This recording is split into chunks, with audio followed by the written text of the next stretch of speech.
নুরুল হাসান সোহানকে এবার দেখা গেল একদম নতুন ভূমিকায়।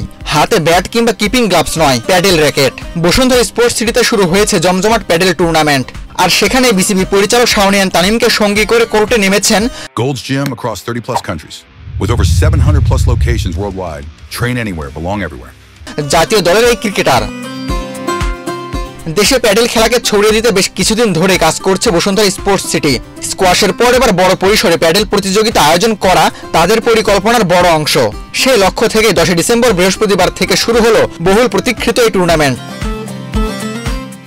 স্থানীয় পর্যায়ে আয়োজিত প্যাডেল ইভেন্টগুলোর মধ্যে এটি অন্যতম বড় প্রতিযোগিতা।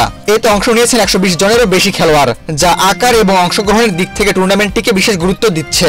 পুরুষদের জন্য রাখা হয়েছে 2টি ক্যাটাগরি, অ্যাডভান্সড ও ইন্টারমিডিয়েট, যেখানে ভিন্ন দক্ষতার খেলোয়াড়রা নিজেদের স্তরে লড়াই করার সুযোগ পাচ্ছেন। ফলে প্রতিদ্বন্দ্বিতা যেমন বেড়েছে, তেমনি ম্যাচগুলো হয়েছে আরও উপভোগ্য। এবার আলাদা গুরুত্ব দেওয়া হয়েছে নারীদের অংশগ্রহণেও। মহিলাদের জন্য বিশেষ ডাবলস বিভাগ রাখায় আয়োজকরা মনে করছেন নারী খেলোয়াড়দের আগ্রহ যেমন বাড়বে, তেমনি দেশ জুড়ে প্যাডেল খেলার প্রসারে এটি বড় ভূমিকা রাখবে। বসুন্ধরা স্পোর্টস সিটি জানায়, ক্রিকেট, ফুটবল সহ নানা খেলায় অবদান রাখার পাশাপাশি নতুন নতুন খেলায় দেশের প্রতিনিধিত্ব বৃদ্ধি করাই তাদের লক্ষ্য।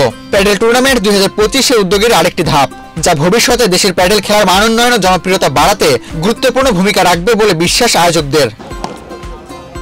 সোহান তানিম জুটির অংশগ্রহণ টুর্নামেন্টে আলাদা মাত্রা যোগ করেছে। সব মিলিয়ে বসুন্ধরা স্পোর্টস সিটিতে শুরু হয় এই প্রতিযোগিতা এখন জমে উঠেছে অ্যাকশন, রোমাঞ্চ আর প্রতিদ্বন্দ্বিতায়। আবু তালহা, বাংলাদেশ প্রতিদিন।